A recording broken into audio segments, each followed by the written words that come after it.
Hello friends and dear student, एक बार फिर से आपका बहुत बहुत स्वागत है। तो आज के इस लेक्चर में हम लोग पढ़ने वाले हैं एचएपी का चैप्टर नंबर 14। ये इसका सेकेंड लास्ट चैप्टर है, इसके बाद एक चैप्टर और रह जाएगा। आज का हमारा टॉपिक है एंडोक्राइन सिस्टम। तो चलिए शुरू करते हैं। अब चूंकि एग्ज़ाम की डेट आ चुकी है बहुत सारे स्टेट में, जैसे कि यूपी के अंदर, पंजाब के अंदर, हरियाणा के अंदर और शायद एमपी के अंदर भी, तो बहुत तेज़ी से मैं पढ़ाऊंगा। तो एंडोक्राइन सिस्टम क्या होता है? तो एंडोक्राइन ये असल में ग्लैंड होता है। एंडोक्राइन और एक्सोक्राइन, एंडोक्राइन और एक्सोक्राइन ये ग्लैंड्स होते हैं, समझ रहे हैं। तो एंडोक्राइन अलग अलग बहुत सारे ग्लैंड्स हैं, तो उन ग्लैंड से मिलकर जो सिस्टम बनता है उसको बोलते हैं एंडोक्राइन सिस्टम तो कई बार आप समझ चुके हैं। तो अब ये ग्लैंड क्या होता है इसको पहले आप समझ लीजिए, उसके बाद फिर हम जितने भी एंडोक्राइन ग्लैंड्स हैं उनको एक एक करके बारी बारी से पढ़ेंगे। तो ग्लैंड क्या होता है? तो एक ग्लैंड कोई एक ऑर्गन हो सकता है, या ये क्या कहते हैं टिश्यू हो सकता है, या किसी ऑर्गन का पार्ट हो सकता है जहाँ से कुछ केमिकल सब्सटेंसेस रिलीज होते हैं और किसी दूसरी जगह पे जाके वो अपना कुछ इफेक्ट शो करते हैं। तो जैसे कि आपने एड्रीनलिन के बारे में पढ़ा होगा, इंसुलिन के बारे में सुना होगा, ग्लूकागोन के बारे में सुना होगा, टेस्टोस्टेरोन के बारे में सुना होगा, समझ रहे हैं। तो ये जो ग्लैंड्स होते हैं वो कुछ चीज़ों को सेक्रेट करते हैं, कुछ निकालते हैं और फिर उसकी वजह से कुछ एक्शन शो होते हैं हमारी बॉडी के अंदर। अब हो सकता है वो एक्शन किसी एक पार्ट में हो रहा हो, या हो सकता है कि उसका इफेक्ट हमको पूरी बॉडी के अंदर दिख रहा हो। तो ग्लैंड क्या है? ये कोई ऑर्गन हो सकते हैं, या ये टिश्यू हो सकते हैं, या क्लस्टर ऑफ सेल हो सकते हैं, समझ रहे हैं।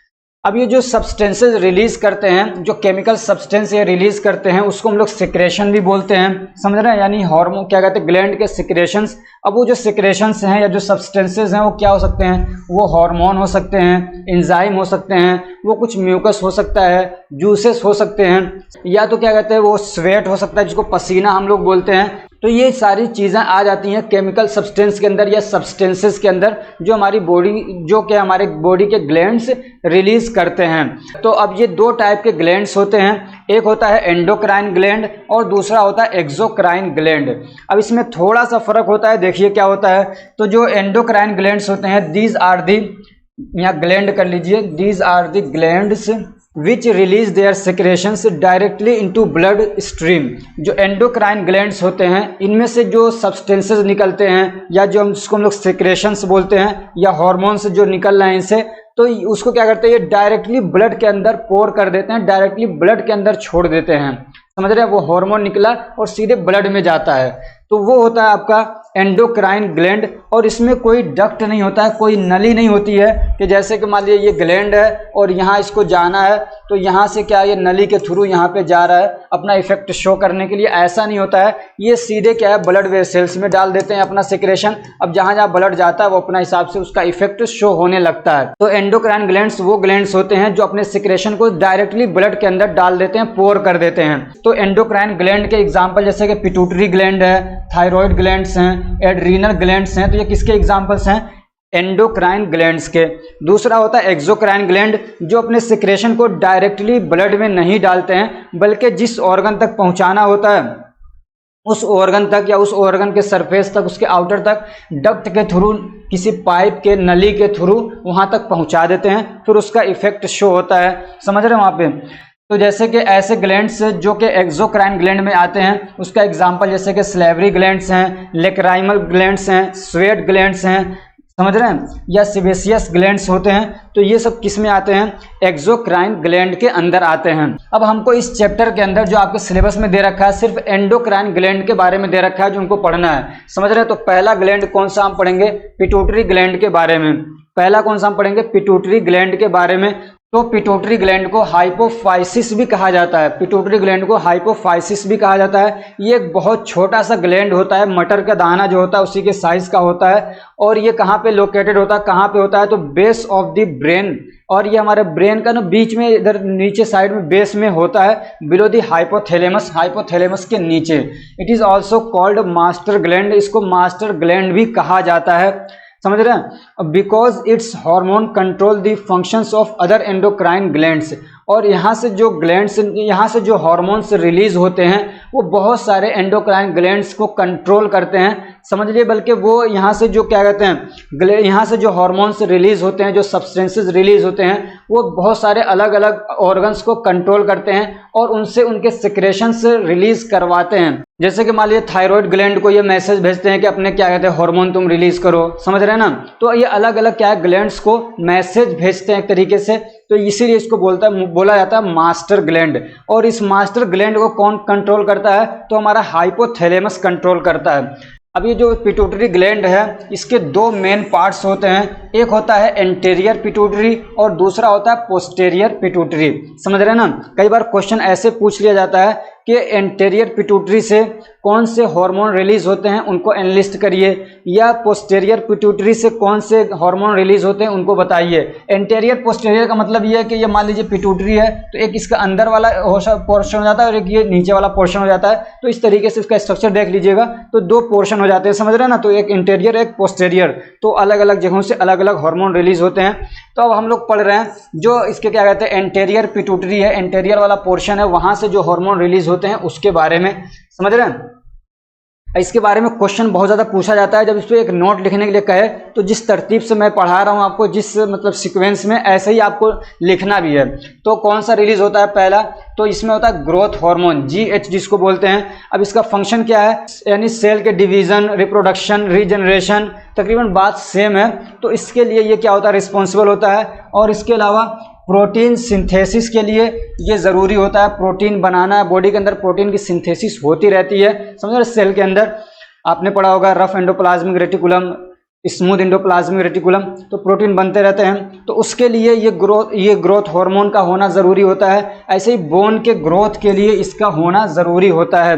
तो तीन मेन फंक्शन आप इसके याद रख लीजिए, एक के सेल के रिप्रोडक्शन के लिए, दूसरा प्रोटीन के सिंथेसिस के लिए, बोन के ग्रोथ के लिए इसका होना ज़रूरी है। अब कोई बच्चा है, अगर उसको डेवलप करना है, उसको बड़ा होना है, तो अगर ये ग्रोथ हार्मोन नहीं होगा तो उसकी हड्डियां नहीं बढ़ेंगी, प्रोटीन का सिंथेसिस नहीं होगा तो वो उसकी बॉडी नहीं बढ़ेगी, समझ। सेल का डिवीजन नहीं होगा, सेल नहीं बढ़ेंगे तो वो बढ़ेगा नहीं, छोटा सा ही रह जाएगा, समझ रहे। तो ग्रोथ हार्मोन का होना बहुत ज़रूरी होता है बॉडी को बड़ा करने के लिए। दूसरा क्या है जो हार्मोन रिलीज होता है एंटीरियर पिट्यूटरी से, वो है prolactin hormone, PRL prolactin hormone. तो ये क्या करता है, मिल्क प्रोडक्शन को ये स्टिमुलेट करता है। चाइल्ड बर्थ के बाद जब बच्चा पैदा हो जाता है, दूध ज़्यादा से ज़्यादा पैदा हो, उसका प्रोडक्शन हो, तो उसको स्टिमुलेट करता है ताकि वहाँ पे क्या है, मिल्क प्रोडक्शन बढ़ जाए। तीसरा है, तो ये हर वक्त रिलीज नहीं होता है, ये चाइल्ड बर्थ के साथ में क्या है, कनेक्टेड है। तीसरा है थायराइड स्टिमुलेटिंग हार्मोन। ये हार्मोन क्या करता है, तो थायराइड ग्लैंड से ये हार्मोन को रिलीज करवाता है, थायराइड हार्मोन्स को, जैसे T3, T4, कैल्सिटोनिन, समझ रहे हैं। तो थायराइड ग्लैंड से ये क्या करता है, थायराइड हार्मोन्स को रिलीज करवाता है, इसको बोलते हैं TSH, थायराइड स्टिमुलेटिंग हार्मोन। चौथा हार्मोन है एड्रीनोकोर्टिकोट्रोपिक हार्मोन, एड्रीनोकोर्टिकोट्रोपिक हार्मोन। ये एड्रीनल का जो कॉर्टेक्स होता है उसे याद रखिए, एड्रीनल ग्लैंड होता है, उसका कॉर्टेक्स होता है, मेडुला होता है। तो एड्रीनल कॉर्टेक्स से हार्मोन रिलीज होता है, उसको बोलते हैं एड्रीनोकोर्टिकोट्रोपिक हार्मोन, ठीक है, ACTH। ये क्या करता है, तो एड्रीनल ग्लैंड का जो कॉर्टेक्स होता है, समझ रहे, एड्रीनल कॉर्टेक्स, वहां से रिलीज करवाता है कोर्टिसोल को। इसको बोलते हैं स्ट्रेस हार्मोन भी बोलते हैं। क्या बोलते हैं, स्ट्रेस हार्मोन। ये स्ट्रेस को कंट्रोल करने के लिए रिलीज किया जाता है। ये क्या करता है, it regulates metabolism and increase blood sugar level. ये मेटाबॉलिज्म को बढ़ा देता है, ग्लाइकोजन से ग्लूकोज बनाना शुरू कर देता है, और दूसरे प्रोसेस से भी। और क्या करता है, ब्लड के अंदर ग्लूकोज का लेवल बढ़ा देता है, जो कि स्ट्रेस मैनेजमेंट के लिए जरूरी होता है। पांचवा है फॉलिकल स्टिमुलेटिंग हार्मोन। क्या है, फॉलिकल स्टिमुलेटिंग हार्मोन, FSH। इसके बारे में अलग से भी क्वेश्चन पूछा जा सकता है, समझ रहे हैं। तो ये फीमेल के अंदर होता है और क्या करता है, it stimulate the development of ovarian follicles. और जो ओवरियन फॉलिकल्स होते हैं उसके डेवलपमेंट के लिए ये ज़रूरी होता है। एंड प्रोमोट एस्ट्रोजन प्रोडक्शन, और एस्ट्रोजन प्रोडक्शन को प्रमोट करता है, उसके प्रोडक्शन, और एस्ट्रोजन के प्रोडक्शन को ये प्रमोट करता है, यानी बढ़ाता है, उसका करवाता है प्रोडक्शन, समझ रहे हैं। और मेल के अंदर इट स्टिमुलेट स्पर्म प्रोडक्शन, और मेल के अंदर स्पर्म के प्रोडक्शन को ये क्या है, प्रोमोट करता है, स्टिमुलेट करता है। अब ये कब होता है, कैसे होता है, इसका पूरा प्रोसेस आप 15वें चैप्टर के अंदर जब आप पढ़ेंगे मैकेनिज्म ऑफ मेंस्ट्रुएशन तो वहाँ पे पूरी डिटेल इसकी मैं पढ़ाऊंगा, बल्कि पढ़ा दिया है मैंने इंपॉर्टेंट क्वेश्चन आंसर के अंदर, समझ रहे हो। तो कब कौन सा हार्मोन रिलीज हो रहा है, और वहाँ पे ये भी पढ़ेंगे आप ल्यूटिनाइजिंग हार्मोन, समझ रहे हैं ना। ये दोनों क्या है, मिल के एक साथ काम करते हैं, आगे पीछे होके काम करते हैं, इनका कॉम्बिनेशन बहुत अच्छा होता है।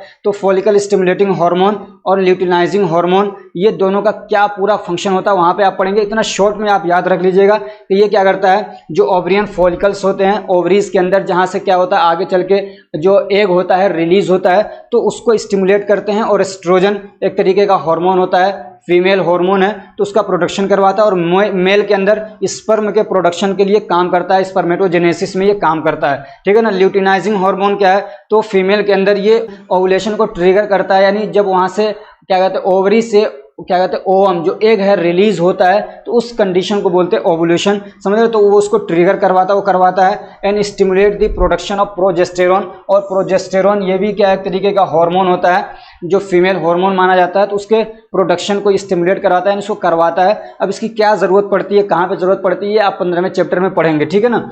In males stimulate the production of testosterone, और क्या कहते हैं मेल के अंदर टेस्टोस्टेरोन के प्रोडक्शन को स्टिमुलेट करता है, यानी इसको करवाता है इसका प्रोडक्शन, समझ रहे हैं। और ये इसको क्या बोलते हैं, मेल सेक्स हार्मोन माना जाता है। इसकी अगर कमी हो जाए तो आदमी को लिबिडो हो जाएगा, उसको सेक्स वॉक्स में कोई इंटरेस्ट नहीं रहेगा, समझ रहे हैं। तो ये जो आपने पढ़े और भी हैं, लेकिन ये 6 आप मेन याद कर लीजिए। ये कौन से एंटेरियर पिट्यूटरी से क्या है ये रिलीज होते हैं। अब दूसरे जो पोस्टेरियर पिट्यूटरी से जो हार्मोन रिलीज होते हैं वो कौन से हैं, तो एक है ऑक्सीटोसिन। क्या है oxytocin, it stimulates uterine contraction during child birth. ये जो चाइल्ड बर्थ के टाइम पे, यानी जब बच्चे का क्या कहते हैं प्रसव बोलते हैं हिंदी में शायद, यानी बच्चे का जो पैदा होने का बर्थ करने का जो टाइम होता है, समझ रहे हैं, या जो उस वक्त में जो यूट्रस है उसको कॉन्ट्रैक्शन करवाता है। जब कॉन्ट्रैक्शन होगा तभी बच्चा बहुत ईजिली बाहर आता है, अगर कॉन्ट्रैक्शन ना हो उसका मूवमेंट रुक जाता है, बच्चा बाहर नहीं आता है। इंजेक्शन नहीं है, इजेक्शन है, ये क्या है इजेक्शन, ई कर लीजिए। और मिल्क के इजेक्शन में ये क्या है काम करता है, को यानी ब्रेस्ट से मिल्क को बाहर लाने में काम करता है। बच्चा तो भी बहुत कमजोर होता है, उतने अच्छे से मतलब क्या है मिल्क को खींच नहीं पाता है, तो इजेक्शन करवाने में ये क्या है काम करता है ब्रेस्ट फीडिंग के टाइम पे, समझ रहे हैं। और दूसरा हार्मोन जो रिलीज होता है वो कौन सा है, एंटी डायूरेटिक हार्मोन एडीएच, या इसको हम लोग वेसोप्रेसिन भी बोलते हैं, और इसी नाम से दवा भी आती है एंटी डायूरेटिक, समझ रहे ना। तो क्या नाम है वेसोप्रेसिन, आप याद रखिएगा एंटी डायूरेटिक हार्मोन। तो ये क्या करते हैं, तो आपने डायूरेटिक के बारे में पढ़ा होगा, ये ऐसी दवाएं होती हैं जो यूरिन के फॉर्मेशन को बढ़ा देती हैं, यानी यूरिन का वॉल्यूम बढ़ा देंगी, तो इस तरीके से ब्लड का वॉल्यूम कम हो जाता है। ये इसका सीधा उल्टा है, ये क्या करता है यूरिन के फॉर्मेशन को कम कर देता है, तो इस तरीके से ब्लड का वॉल्यूम क्या होता है बढ़ा रहता है, समझ रहे हैं। तो ये सीधे किडनी पे काम करता है, और ये क्या करता है रीएब्जॉर्प्शन को बढ़ा देता है। दूसरा जो ग्लैंड है वो है एड्रीनल ग्लैंड। इस तरीके से क्वेश्चन पूछता है एनलिस्ट एंडोक्राइन ग्लैंड, उनके नाम ही खाली पूछ लेता है, समझ रहे। 2 नंबर के क्वेश्चन में पूछ लेगा, 3 नंबर के क्वेश्चन में पूछ लेगा, उनके नाम लिखिए। तो ग्लैंड के नाम आपको याद होने चाहिए, उनके फंक्शन और उनके वो सारी चीजें तो याद करना ही है। किडनी के दोनों साइड के अंदर ट्राइंगल शेप के अंदर क्या होता है 2 ग्लैंड होते हैं दोनों साइड में, इसलिए कहा पेयर में होते हैं, समझ। तो वो होते हैं एड्रीनल ग्लैंड। उनको हम लोग 2 मेन पार्ट में क्या कहते हैं बांट लेते हैं, डिवाइड करते हैं। एक होता है एड्रीनल कॉर्टेक्स, ये आउटर पोर्शन होता है, और दूसरा होता है एड्रीनल मेडुला, वो होता है इनर पोर्शन, ठीक है। अब ये जो एड्रीनल कॉर्टेक्स है वहां से कौन से हार्मोन रिलीज होते हैं, तो एक होता है मिनरलोकॉर्टिकॉइड्स, तो एक होता है mineralocorticoids. It is a family of hormone, ये कोई एक हार्मोन नहीं है, ये क्या है एक हार्मोन की फैमिली होती है। The main hormone is aldosterone, और इसका जो मेन हार्मोन होता है वो होता है एल्डोस्टेरोन। तो it is mainly responsible for regulation of blood pressure, और ये क्या करता है ब्लड प्रेशर को रेगुलेट करने के लिए काम करता है, और ये बढ़ा देता है ब्लड प्रेशर को। एल्डोस्टेरोन क्या करता है ब्लड प्रेशर को बढ़ा देता है। दूसरा जो एड्रीनल कॉर्टेक्स से रिलीज होता है हार्मोन वो है ग्लूकोकॉर्टिकॉइड्स। कौन सा है glucocorticoids. It is also a family of hormone, और ये भी एक हार्मोन की फैमिली है, समझ रहे ना। और इसका जो मेन है वो है कोर्टिसोल। क्या है मेन इसका जो है वो है कोर्टिसोल, याद रखिएगा। इसको स्ट्रेस हार्मोन भी बोलते हैं। It regulates metabolism and increase blood sugar level, ये मेटाबॉलिज्म को रेगुलेट करता है, मेटाबॉलिज्म को बढ़ा देता है, और इस तरीके से ब्लड के अंदर शुगर का लेवल बढ़ा देता है। मेटाबॉलिज्म आप पढ़ेंगे क्या कहते हैं 8वां चैप्टर है बायोकेमिस्ट्री में सेकेंड ईयर के अंदर, तो वहाँ पे आपको बहुत अच्छे से समझ में आएगा। तीसरा जो क्या कहते हैं हार्मोन रिलीज होता है क्या कहते हैं एड्रीनल कॉर्टेक्स से, वो है एंड्रोजेंस। वो क्या है androgens. It is also a group of hormones. तो एंड्रोजन्स भी जो हैं ये भी क्या है, एक हार्मोन के ग्रुप्स हैं, समझ रहे हैं ना। तो उनमें से मेन कौन से हैं, तो एक है टेस्टोस्टेरोन, ठीक है ना। एंड्रोजन्स जो हैं उनमें से एक क्या है, टेस्टोस्टेरोन। तो ये क्या कहते हैं, एक मेन और प्राइमरी सेक्स हार्मोन होता है मेल के अंदर, और ये रिस्पॉन्सिबल होता है किन काम के लिए, डेवलपमेंट ऑफ रिप्रोडक्टिव ऑर्गन्स। जो रिप्रोडक्टिव ऑर्गन्स हैं मेल के अंदर, जैसे कि टेस्टिस हो गए, क्या कहते हैं पेनिस हो गया, तो जो रिप्रोडक्टिव ऑर्गन्स हैं मेल के अंदर उसके डेवलपमेंट के लिए ज़रूरी होता है। ऐसे क्या है, development of secondary sexual characteristics. ऐसे क्या कहते हैं, जो सेकेंडरी कैरेक्टरिस्टिक होते हैं मेल के अंदर, जो सेकेंडरी सिम्टम्स होते हैं, सेकेंडरी पहचान होती है, तो उसके डेवलपमेंट के लिए ज़रूरी होते हैं। अगर इसकी कमी हो जाए तो ये जो क्या कहते हैं, जो फेशियल हेयर्स हैं ये आना बंद हो जाएंगे। जो मेल के अंदर होता है फीमेल के अंदर नहीं होता है, ये मेल की पहचान होती है, तो उसके डेवलपमेंट के लिए भी ये ज़रूरी होता है। ऐसे क्या है, it also involves in bone density and RBC production. और क्या कहते हैं, ये बोन के डेंसिटी में, यानी बोन को समझिए कि मजबूत करने के लिए भी ज़रूरी होते हैं, और आरबीसीज के प्रोडक्शन में भी काम करते हैं टेस्टोस्टेरोन। एक हमने पढ़ा टेस्टोस्टेरोन। दूसरा जो मतलब क्या कहते हैं एंड्रोजन्स में आता है वो है dehydroepiandrosterone. Dehydroepiandrosterones, जिसको DHEA बोला जाता है। तो ये एक दूसरा क्या कहते हैं मेन हार्मोन है जो रिलीज होता है एंड्रोजन के तौर पे जो है, ठीक है। तो it is a precursor in the production of sex hormone in both mails and females. ये क्या एक प्रीकर्सर होता है। प्रीकर्सर का मतलब ये होता है कि कोई मतलब हमको जैसे कि मान लीजिए टेस्टोस्टेरोन चाहिए, ये बनना है, तो टेस्टोस्टेरोन सीधे डायरेक्टली नहीं बन जाता है, बल्कि बहुत सारे स्टेप से गुजर के तब जाके बनता है। तो जो पहला स्टेप होता है जहाँ से शुरुआत हो रही है, समझ रहे हैं, और लास्ट में जाके आपका टेस्टोस्टेरोन बन रहा है, तो ये जो पहला स्टेप होता है, जो पहला स्ट्रक्चर होता है, उसको बोलते हैं प्रीकर्सर। समझ रहे हैं, उसको क्या बोलेंगे, प्रीकर्सर बोलते हैं। तो कोई भी हार्मोन वगैरह बनते हैं तो ऐसा नहीं कि सीधे बन जाते हैं, मतलब कई सारे स्टेप से गुजरते हैं, कई सारे उनके अंदर ग्रुप्स आके जुड़ते हैं, स्ट्रक्चर में चेंजिंग होती है। तो शुरू में जो स्ट्रक्चर होता है उसको बोलते हैं प्रीकर्सर। तो समझ रहे हैं, तो क्या कहते हैं, जो मेल या फीमेल के अंदर, जैसे मेल के अंदर टेस्टोस्टेरोन हो गया, फीमेल के अंदर एस्ट्रोजन और प्रोजेस्टेरोन हो गया, तो इनका ये प्रीकर्सर होता है, यानी ये होता है तो ये बन जाते हैं। समझ रहे हैं ना, ये मेल के अंदर भी है, फीमेल के अंदर भी है। मेल के अंदर टेस्टोस्टेरोन बन जाता है इससे, फीमेल के अंदर एस्ट्रोजन और प्रोजेस्टेरोन बन जाते हैं इससे। अब जो क्या कहते हैं एड्रीनल मेडुला से जो हार्मोन रिलीज होते हैं वो कौन से हैं, तो एक होता है एड्रीनलिन, जिसको एपिनेफ्रिन भी बोलते हैं। अब इसका क्या फंक्शन है, इसको कई बार आप पढ़ चुके हैं। जब क्या कहते हैं फाइट फ्लाइट और फ्लाइट वाली कंडीशन होती है, तो उस वक्त में जो फंक्शन आदमी के बॉडी के अंदर दिखते हैं, जो इफेक्ट्स दिखते हैं, तो वो किसकी वजह से दिखते हैं, एड्रीनलिन की वजह से ही दिखते हैं। समझ रहे हो, तो कई बार आप पढ़ चुके हैं अलग अलग जगहों पर। दूसरा क्या है, नॉर एड्रेनालिन। तो दोनों का फंक्शन तकरीबन सेम होता है, समझ रहे हैं। These are release in situation of fight flight and fright, समझ रहे हैं। और क्या कहते हैं, स्ट्रेस कंडीशन को रेस्पॉन्स करने के लिए, या क्या कहते हैं चैलेंजिंग सिचुएशन को रेस्पॉन्ड करने के लिए ये रिलीज होते हैं। और तीसरा जो ग्लैंड है वो है थायराइड ग्लैंड। ये हार्मोन नहीं करिए, यहाँ पे कर लीजिए इसको ग्लैंड, समझ रहे हैं, थायराइड ग्लैंड, जो कि क्या कहते हैं तीसरा एंडोक्राइन ग्लैंड हम पढ़ रहे हैं। तो thyroid hormones are release by thyroid gland. Thyroid gland से कौन से रिलीज होते हैं, थायराइड हार्मोन रिलीज होते हैं, समझ रहे हैं। और कौन रिलीज करवाता है, आपने पढ़ा TSH, थायराइड स्टिमुलेटिंग हार्मोन, जो पिट्यूटरी से रिलीज होता है, समझ रहे हैं। अब इसमें कौन से हार्मोन आते हैं थायराइड हार्मोन में, तो आपको पूरा नाम याद होना, कोई दिक्कत नहीं है। T3, T4 और कैल्सीटोनिन, ये तीन मेन हार्मोन होते हैं इसके, यही होते हैं, समझ रहे हैं, T3, T4 और कैल्सीटोनिन। T3 को हम लोग बोलते हैं ट्राई आयोडोथायरोनिन, और T4 को बोलते हैं थायरोक्सिन, ठीक है। इनके फंक्शन क्या है, ये ऐसे हैं जो इंटरचेंजेबल होते हैं, यानी ये T3 से T4 बन जाता है, T4 से T3 बन जाते हैं, तो इसलिए हम दोनों का फंक्शन एक साथ पढ़ लेते हैं, ठीक है ना। They increase basal metabolic rate, ये क्या करते हैं, बेसल मेटाबॉलिक रेट को बढ़ा देते हैं। ये बेसल मेटाबॉलिक रेट क्या होता है, तो हमारी बॉडी के जो वाइटल फंक्शंस होते हैं उनको परफॉर्म करने के लिए एनर्जी की ज़रूरत पड़ती है, मेटाबॉलिज्म की ज़रूरत पड़ती है, समझ रहे हैं। जैसे कि मान लीजिए कभी बॉडी का टेम्परेचर कम करना है, कभी बढ़ाना है, अपना मेंटेन करने के लिए टेम्परेचर जो मतलब क्या कहते हैं इसका जो प्रेस्क्राइब्ड टेम्परेचर है, जो इसका क्या कहते हैं नॉर्मल टेम्परेचर, वो मेंटेन करने के लिए। या जैसे कि मान लीजिए मैं अब पढ़ा रहा हूँ तो मुझे क्या है, मेरी जो टंग्स हैं उसको एक्स्ट्रा एनर्जी की ज़रूरत है, मेरा हाथ हिल रहा है बार बार तो यहाँ एक्स्ट्रा एनर्जी की ज़रूरत है, मेरा दिमाग कंटिन्यूसली क्या है एकदम मतलब कंसंट्रेट होकर काम कर रहा है, उसको एनर्जी की ज़रूरत पड़ रही है, समझ रहे हैं। मैं आंखों से लगातार देख रहा हूँ तो वहाँ पे एनर्जी की ज़रूरत पड़ रही है, समझ रहे हैं। अभी मेरा डाइजेशन को इतनी ज़रूरत नहीं है, तो ये जो क्या कहते हैं अब यहाँ पे जरूरत पड़ रही है, तो इसके हिसाब से मेटाबॉलिज्म को रेगुलेट करना कि कितनी कब रेगुलेट करना है, कब ज्यादा करना है, कब कम करना है, कहाँ पे ज्यादा करना है, कहाँ पे मेटाबॉलिज्म को कम करना है, ये सब रेगुलेट होता है। वो होता है बेसल मेटाबॉलिक रेट।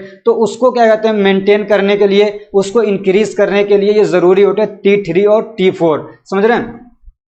जैसे कि सांस लेना, जल्दी जल्दी से बॉडी का टेम्परेचर मेंटेन करना है, ये सब चीज़ों में ऐसे क्या है, ब्लड ग्लूकोज लेवल को बढ़ाने के लिए ज़रूरी होते हैं। और क्या they are necessary for growth and development of body and brain. ये वाला तो आप याद ही रखेंगे, ये और ये दो मेन जरूर याद रखिएगा, ठीक है ना। क्या कहते हैं ये बेसल मेटाबॉलिक रेट और क्या कहते हैं growth and development of body and brain, हमारी बॉडी के और ब्रेन के डेवलपमेंट के लिए जरूरी होते हैं। अगर इनकी कमी हो जाए तो दिमाग भी नहीं बढ़ता, आदमी का बुद्धू रह जाता है, और बॉडी भी नहीं बढ़ती, आदमी छोटा रह जाता है, ठीक है। और क्या normal thyroxine level is necessary for proper sexual function. क्या कहते हैं प्रॉपर आदमी सेक्सुअली फंक्शन परफॉर्म कर सके, उसके लिए थायरोक्सिन का लेवल, उसके लिए थायरोक्सिन का नॉर्मल लेवल होना बहुत जरूरी होता है। ज्यादा होता है तब भी दिक्कत हो जाती है, और कम हो जाए तब भी दिक्कत हो जाती है। इसलिए नॉर्मल लेवल होना थायरोक्सिन का T4 का बहुत ज़रूरी होता है सेक्सुअल परफॉर्मेंस के लिए। और क्या decrease cholesterol level in blood, और ये क्या है कोलेस्ट्रॉल लेवल को ब्लड के अंदर कम करते हैं। अब कैल्सीटोनिन का क्या फंक्शन होता है, तो it regulates blood calcium level. अब ये कैल्सीटोनिन क्या है, तो ये भी थायराइड हार्मोन ही है, समझ रहे हैं ना, 3 होते हैं।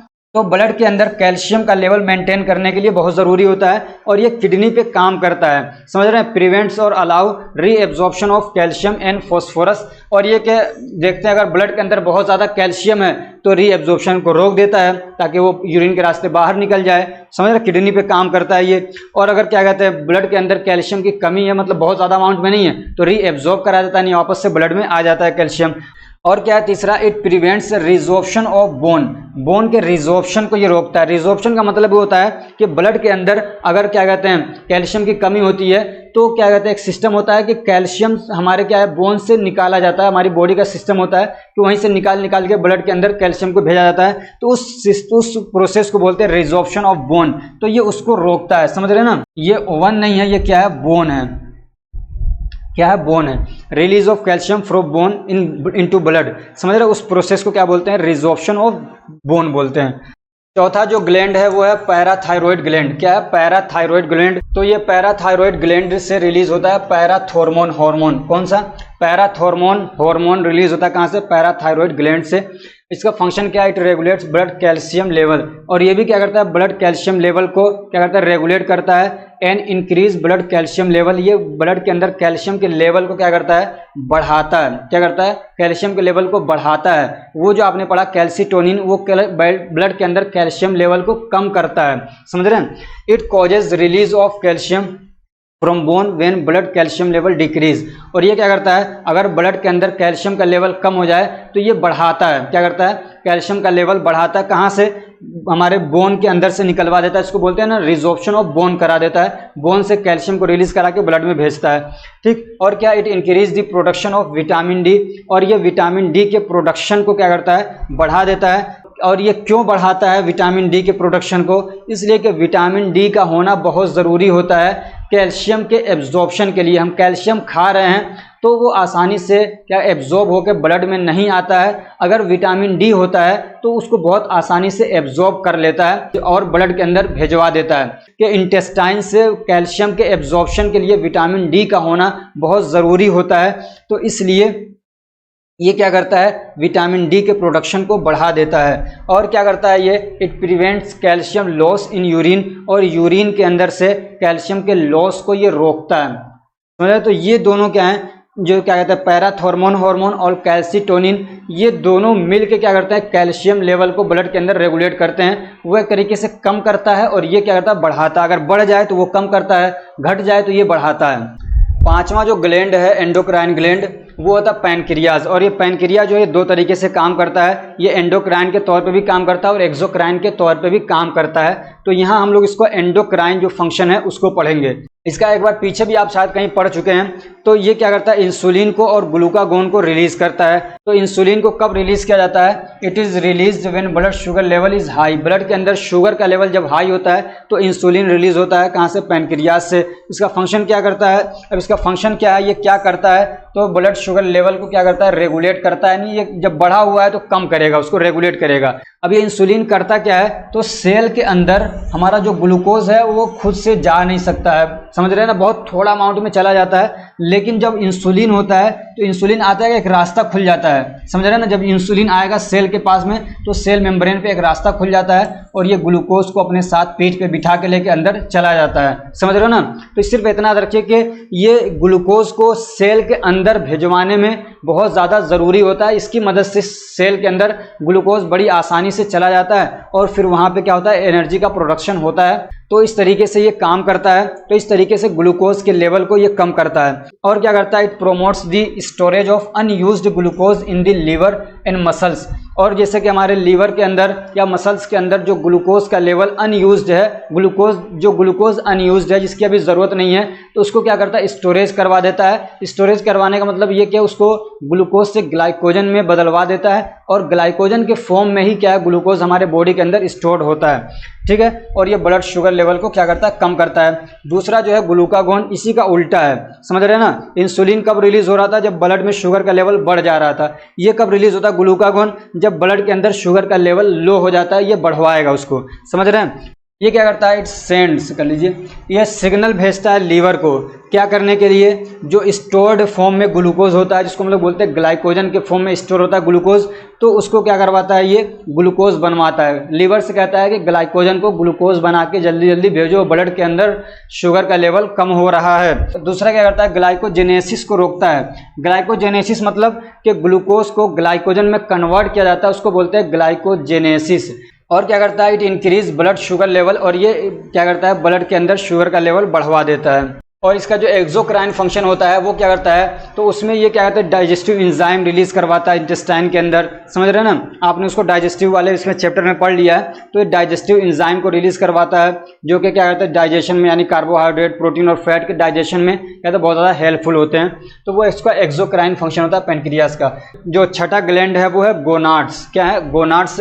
Gonads are reproductive organs. ये क्या है, रिप्रोडक्टिव ऑर्गन्स हैं। They are testis in male and ovaries in female. जो गोनाड्स हैं इसको आप सेक्स ग्लैंड भी कह सकते हैं। क्या कहेंगे, सेक्स ग्लैंड भी कह सकते हैं। तो मेल के अंदर जो होते हैं वो होते हैं टेस्टिस, और फीमेल के अंदर जो होते हैं वो होते हैं ओवरीज, ठीक है ना। मेल के अंदर टेस्टिस होते हैं और फीमेल के अंदर ओवरीज होते हैं, जो गोनाड्स से क्या कहते हैं, ग्लैंड हैं। और ये जो गोनाड्स होते हैं ये क्या है, जो क्या कहते हैं, गैमेट्स होते हैं, या आप कह सकते हैं कि जो स्पर्म है और जो क्या कहते हैं ओवम है, उसके प्रोडक्शन के लिए ज़रूरी होते हैं, और क्या कहते हैं, सेक्स हार्मोन के लिए ज़रूरी होते हैं, रिस्पॉन्सिबल होते हैं। अब जो मेल के अंदर गोनाड्स होते हैं उनका फंक्शन क्या होता है, यानी टेस्टिस का फंक्शन क्या है, तो दे प्रोड्यूस स्पर्म सेल। ये क्या करते हैं, स्पर्म सेल बनाते हैं, प्रोड्यूस करते हैं, समझ रहे हैं उसको। और जिस प्रोसेस के थ्रू स्पर्म बनते हैं उसको बोला जाता है स्पर्मेटोजेनेसिस, जिसको आप 15वें चैप्टर में पढ़ेंगे। और क्या करते हैं, दे प्रोड्यूस टेस्टोस्टेरोन ऑल्सो, और ये क्या करते हैं, टेस्टोस्टेरोन को भी क्या है,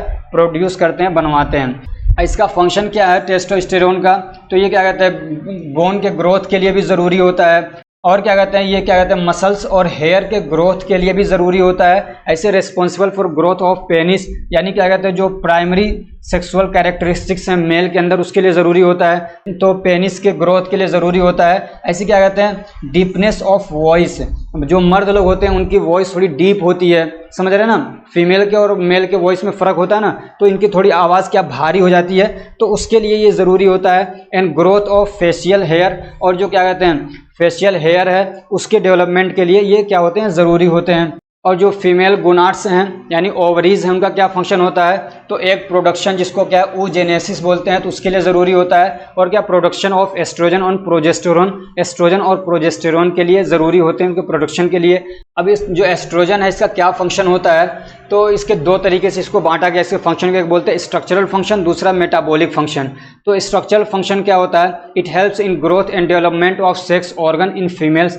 फीमेल के जो सेक्स ऑर्गन्स हैं उसके डेवलपमेंट में, या आप कह सकते हैं रिप्रोडक्टिव जो क्या कहते हैं ऑर्गन्स हैं उसके डेवलपमेंट में, ये उसके ग्रोथ और डेवलपमेंट के लिए ज़रूरी होता है। ऐसे क्या, it helps in development of secondary sex characteristics. और क्या कहते हैं, जो फीमेल की सेकेंडरी सेक्स कैरेक्टरिस्टिक्स हैं, यानी जो मेल से फीमेल को अलग करती हैं ऊपर से दिखने में, तो उसके डेवलपमेंट के लिए ज़रूरी होती हैं। समझ रहे हैं। और क्या, it helps in uterine growth, जो यूटरस है उसके ग्रोथ के लिए ज़रूरी होता है। ऐसे क्या कहते हैं, ब्रेस्ट डेवलपमेंट के लिए ज़रूरी होता है। इंक्रीज वेजाइनल लुब्रिकेशन, वेजाइना के अंदर लुब्रिकेशन को चिपचिपापन जो होता है वहाँ पे, समझ रहे हैं, लुब्रिकेशन को बढ़ाता है। It makes the vagina secretion thin, और वेजाइना का जो सेक्रेशन होता है, वेजाइना से जो सेक्रेशन निकलता है, वेजाइनल सेक्रेशन, उसको ये क्या करता है, थिन करता है, पतला करता है, वाटरी करता है, एन अल्कलाइन करता है उसको, समझ रहे हैं, यानी एसिडिक नहीं रहने देता है। Which facilitate the entry of sperm, जिससे कि क्या है, स्पर्म बहुत आसानी से इंटर करके यूट्रस के अंदर जा सके। तो इसका क्या कहते हैं, मेटाबॉलिक फंक्शन क्या है, तो it decrease the resorption rate of bone. Resorption क्या होता है, मैंने बताया कि कैल्शियम निकल के जाता है हड्डियों में से, बोन के रिजॉर्प्शन को रोकता है, समझ रहे हो, और कैसे रोकता है, और ये रिजॉर्प्शन कराने के लिए एक प्रोसेस होता है, एक्टिविटी होती है, उसको बोलते हैं ऑस्टियोक्लास्ट। ऑस्टियोक्लास्ट को रोक देता है ये, तो इस तरीके से रिजॉर्प्शन को रोकता है। तो क्या करते हैं, ये HDL के लेवल को, यानी गुड कोलेस्ट्रॉल को ये क्या करता है, बढ़ा देता है, और बैड कोलेस्ट्रॉल को क्या करता है, ये घटा देता है। और क्या करता है, it causes sodium and water retention, और क्या कहता है, सोडियम और वाटर के रिटेंशन करवाता है ये। और उसके अलावा ये कोगुलेशन में भी काम करता है, यानी ब्लड की क्लोटिंग में ये क्या है, बहुत ज़्यादा इंपॉर्टेंट रोल प्ले करता है। क्लोटिंग फैक्टर्स होते हैं बहुत सारे, जैसे कि 2nd है, 7th है, 9th है, 10th है। तो ये जो क्लोटिंग फैक्टर्स हैं, इन फैक्टर्स को क्या करता है, ये बढ़ाता है। अगर क्लोटिंग फैक्टर्स ना हो तो ब्लड की क्लोटिंग नहीं होती है, समझ रहे हैं। और क्या कहते हैं, ये डिक्रीज करता है एंटी थ्रोम्बिन 3 को, समझ रहे हैं। और ये क्या है, एंटी क्लोटिंग फैक्टर है, अगर ये ज़्यादा रहेंगे तो ब्लड की क्लोटिंग नहीं होगी, समझ, तो उसको ये रोक देता है। अब यहाँ पे कुछ चीज़ें हैं जो आपके बेनिफिट के लिए, आपके मतलब नॉलेज के लिए दिया हुआ है, आपके सिलेबस में पूछा नहीं है, समझ रहे हैं। तो अगर आपको इंटरेस्ट है तो आप इसको पढ़ सकते हैं। अब जैसे ये क्या है कि अगर क्या कहते हैं, एस्ट्रोजन का लेवल कम हो जाए तो उसमें दिक्कत क्या होगी, किसी फीमेल को क्या दिक्कत हो सकती है, तो उससे जो मेंस्ट्रुएशन है वो रुक सकता है या इरेगुलर हो सकता है, इनफर्टिलिटी आ सकती है, यानी बांझपना हो सकता है, समझ रहे हैं, मेल और फीमेल दोनों के अंदर। और क्या, ऑस्टियोपोरोसिस हो सकता है, समझ रहे हैं, यानी हड्डियां कमज़ोर हो सकती हैं। बोन फ्रैक्चर होने के चांसेस रहेंगे जब हड्डियां कमज़ोर हो जाएंगी। तो लिबिडो हो जाएगा, यानी सेक्स में उनको कोई इंटरेस्ट नहीं रहेगा, यानी सेक्सुअल इंटरकोर्स वगैरह में। और मेल के अंदर इलेक्ट्राइल डिसफंक्शन होने के चांसेस हैं इसकी कमी की वजह से। बैड कोलेस्ट्रॉल लेवल बढ़ जाएगा। और क्या, कोरोनरी आर्टरीज प्रॉब्लम होने के चांसेस रहते हैं, यानी हार्ट के प्रॉब्लम्स के चांसेस रहते हैं। इसका क्लिनिकल यूज़ क्या है, तो इसको कॉन्ट्रासेप्टिव के तौर पे भी यूज़ किया जाता है, समझ रहे। कॉन्ट्रासेप्टिव तो आप पढ़ चुके हैं सोशल फार्मेसी के अंदर, तो ओरल कॉन्ट्रासेप्टिव के तौर पे इसको यूज़ किया जाता है।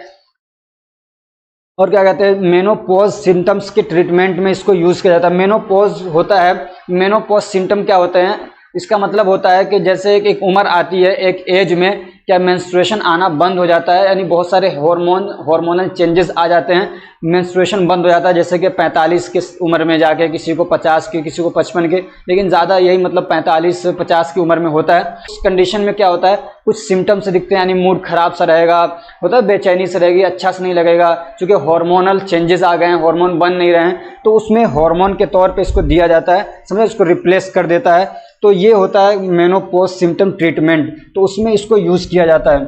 अब हम पढ़ते हैं फंक्शन ऑफ प्रोजेस्टेरोन, और प्रोजेस्टिन बोलते हैं उसको।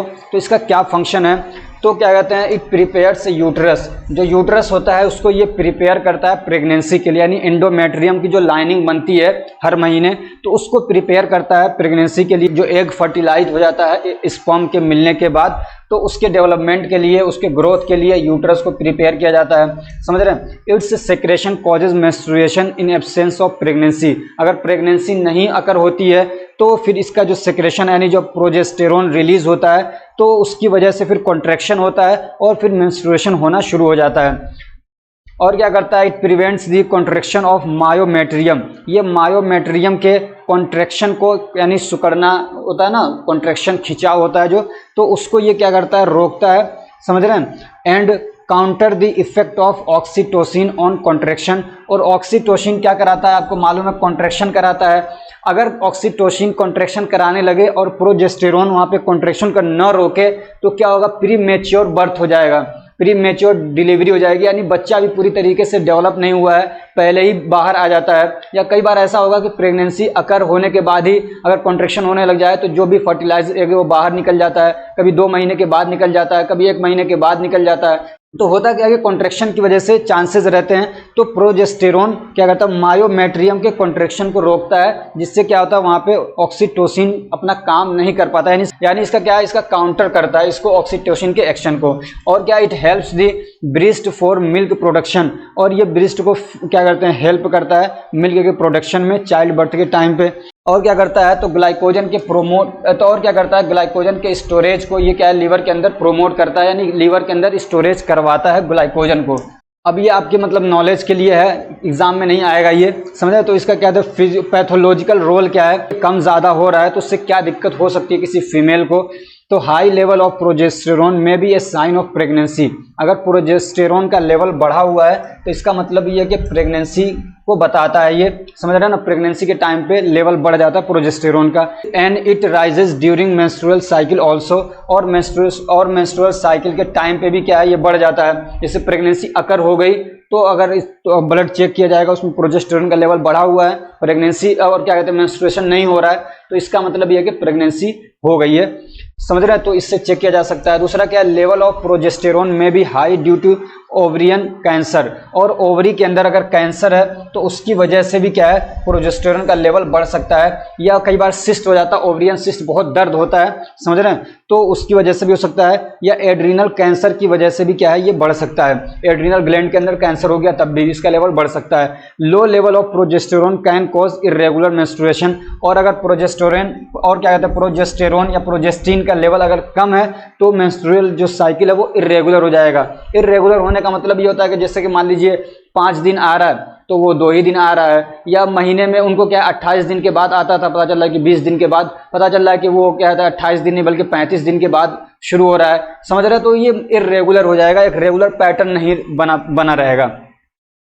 और क्या, low level of progesterone is unable to prevent contraction of myometrium and premature labour में भी अकर। और कह रहे हैं अगर प्रोजेस्टेरोन का लेवल कम हो जाए तो फिर क्या कहते हैं, जो ऑक्सीटोसिन है जो कि कॉन्ट्रैक्शन कराता है, समझ रहे हैं, तो ऑक्सीटोसिन को ये काउंटर नहीं कर पाएगा, और उसकी वजह से क्या होगा, प्रीमेच्योर लेबर हो जाएगा, यानी बच्चा पता चल रहा है 9 महीने में पैदा होना चाहिए, वो 8 ही महीने में हो जा रहा है, 7 ही महीने में बाहर आ जा रहा है, समझ रहे हैं। तो प्रोजेस्टेरोन का लेवल अगर कम होगा तो दिक्कत हो जाएगी। ऐसे क्या, low level of progesterone can disturb fertilisation, और ये इसकी अगर लेवल कम है तो फर्टिलाइजेशन में भी दिक्कत आ सकती है, और क्या कहते हैं बहुत ज़्यादा अगर कम है तो उसकी वजह से इनफर्टिलिटी भी हो सकती है। क्वेश्चन ऐसे पूछा जा सकता है कि analyst the endocrine glands, endocrine glands कौन कौन से, उनके नाम लिखिए। तो ये सब आप पढ़ते हुए आ रहे हैं, समझ रहे हैं ना, पिट्यूटरी ग्लैंड है, थायराइड ग्लैंड है, पैराथायराइड ग्लैंड है, एड्रीनल ग्लैंड, पैनक्रियाज है, टेस्टिस है मेल के अंदर, और ओवरीज है फीमेल के अंदर। और क्या कहते हैं, एक पीनियल ग्लैंड होता है, एक छोटा सा ग्लैंड होता है जो ब्रेन के अंदर ही पाया जाता है, ठीक है। तो ये क्या है, आपके ग्लैंड्स हैं। क्वेश्चन अब इसमें से कैसे आते हैं, कैसे पूछे जाएंगे, तो क्वेश्चन आएगा डिफाइन एंडोक्राइन सिस्टम, समझ रहे हैं। तो इस तरीके से क्वेश्चन पूछा जाएगा।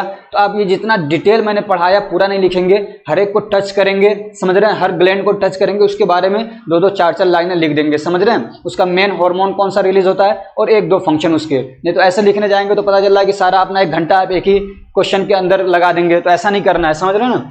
दूसरा क्वेश्चन है analyst the hormone release by the pituitary gland, ये क्वेश्चन कई बार पूछा गया है, समझ रहे हैं। पिट्यूटरी ग्लैंड से कौन से हार्मोन रिलीज होते हैं और उनका क्या फंक्शन है, 1-2 लाइन में मैंने बताया, उसको बताना है आपको। Explain the function of thyroid hormone, thyroid hormone के फंक्शन क्या मैंने आपको वहां पे बताया। और क्या, right A note on pancreas, pancreas के ऊपर एक नोट लिखिए, and mention it's hormone with their function, और इसके हार्मोन्स के बारे में बताइए, उनके फंक्शन के बारे में बताइए। गोनाड्स क्या होता है उसको एक्सप्लेन करना है, और उनसे कौन से हार्मोन्स रिलीज होते हैं, समझ रहे हैं। तो ये आपको इतना बताना है। अब महाराष्ट्र के अंदर क्या है, कौन सा क्वेश्चन पूछा गया, तो analyst the endocrine glands with their location in the body, उनकी बॉडी में कहाँ पे होते हैं उनका लोकेशन बताना है, और उनके क्या कहते हैं उनके नाम बताने हैं। कर्नाटका में पूछा गया right the function of ADH and oxytocin, anti diuretic hormone और ऑक्सीटोसिन का क्या फंक्शन वो बताना है। हरियाणा के अंदर describe the function of thyroid hormone, thyroid hormone का फंक्शन बताना था आपको।